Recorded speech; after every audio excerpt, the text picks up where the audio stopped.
Hey there, it's Elena Bear, and today I'm going to be doing the reading habits tag. Question number 1. Do you have a certain place at home for reading?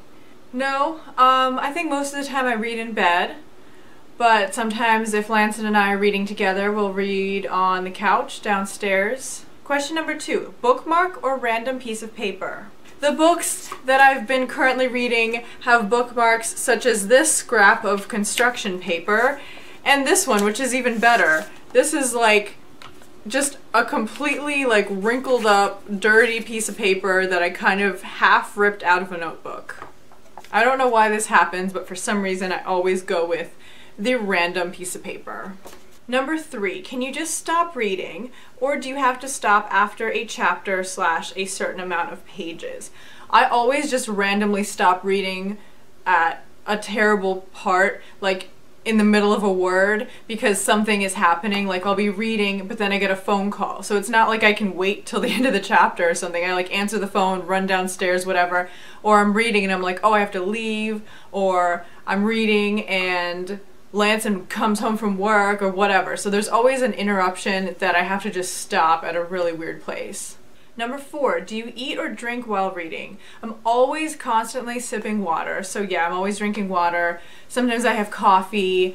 I do try to eat snacks while I'm reading because I'm always eating food and I can't handle not eating food for like a whole however long I'm reading for. So yeah, I've definitely like spilled stuff on my books and made a whole big mess. It's so hard to eat while reading, but I eat all the time. I'm surprised I haven't eaten in videos before because I seriously eat always. Number 5, multitasking. Music or TV while reading? Neither. I cannot focus at all if music is playing or if the TV is on. I need like silence to be able to read. Number 6, one book at a time or several at once? Always multiple books at once. Right now I'm currently reading 3 books, which is pretty typical for me. I am reading Harry Potter and the Chamber of Secrets aloud with Lanson.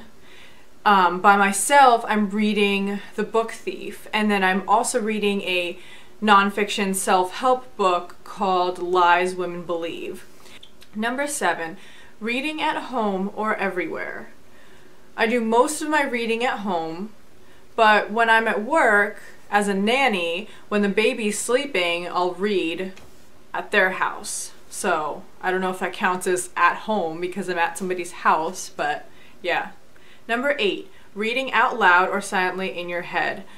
Like I just said, Lanson and I are reading the Harry Potter series to each other. We're taking turns reading out loud.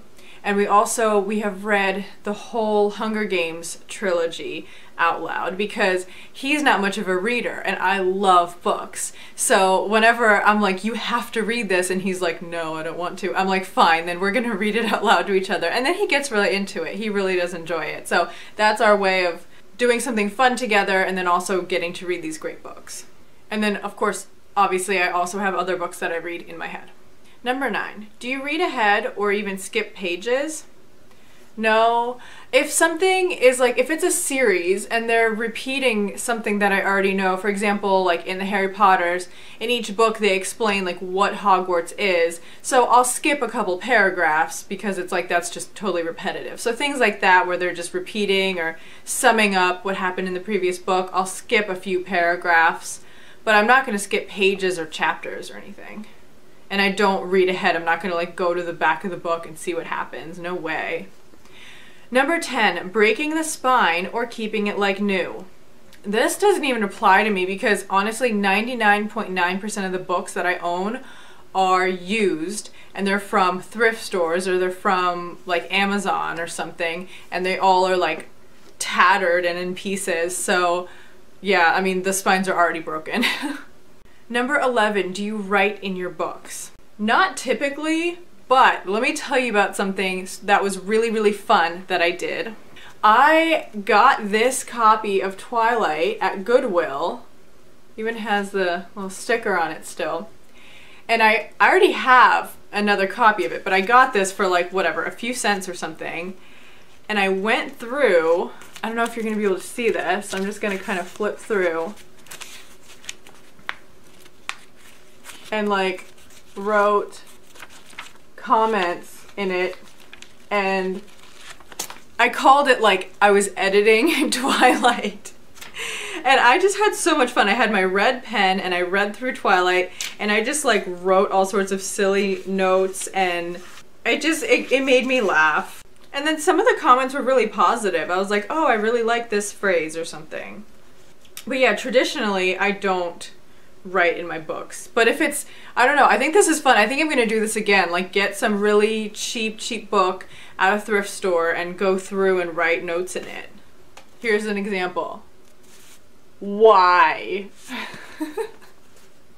As well as, no, no, no. I'm just cracking up right now looking at the notes I wrote in this Twilight.